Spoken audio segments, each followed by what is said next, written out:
компот жасаймын. Яғни ол үшін біріншіден банкілерді қайнатып аламыз.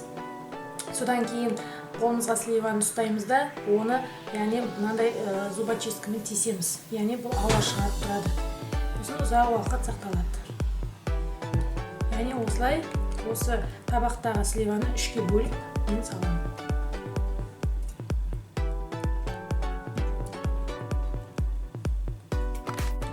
Достар, енді осыны жасап болғаннан кейін су қайнатып аламыз. Яғни ысылай қайнаған суды мына банкілердің ішіне құямыз. Ысылай күйінде құюымыз керек. Яғни осылай құйып аламыз.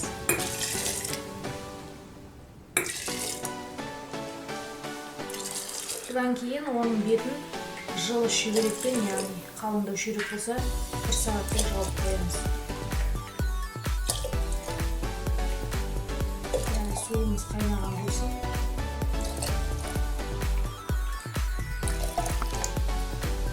Достар, суды құйып болғаннан кейін банктың бетін жабамыз қақпақпен.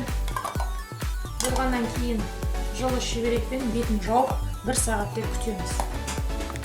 Достар, 1 сағат уақыт өтті. Енді формамызды аламыз. Яғни қараймыз. Яғни осылай қызаратын болса, бұл бояу шықты, яғни өзінің түсі шықты деген сөз.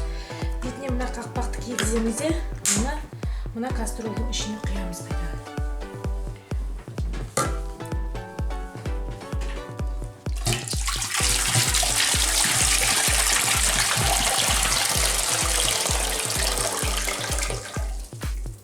Осылай 3 банкінің суын төңкереміз. Төңкеріп құямыз. Кастрөлге суын құйғаннан кейін біз әрбір банкіге 300 граммнан, яғни қант саламыз. Сонда мен 300 грамм, мына екеуіне 200 граммдан салдым, 400 грамм. Сонда общий барлығына 900 грамм шекер салдым, яғни қант. Қант саламда, оны мен араластырамын. Яғни араластырамын. Содан кейін оны газге қойып, газге қоямын да, яғни ертемін шекерін. Кастрөлге қантты салдық, яғни 20 минуттай араластырамыз. Шекері әбден араласып кетті. Мына дайын болған тұнбаны банкіге құйып жатырмын. Дайын болған компотымызды бетін жауып тастаймыз. Достар, біздің компотымыз дайын болды. Сақтап қойып, осыны қысты күні ішуге болады.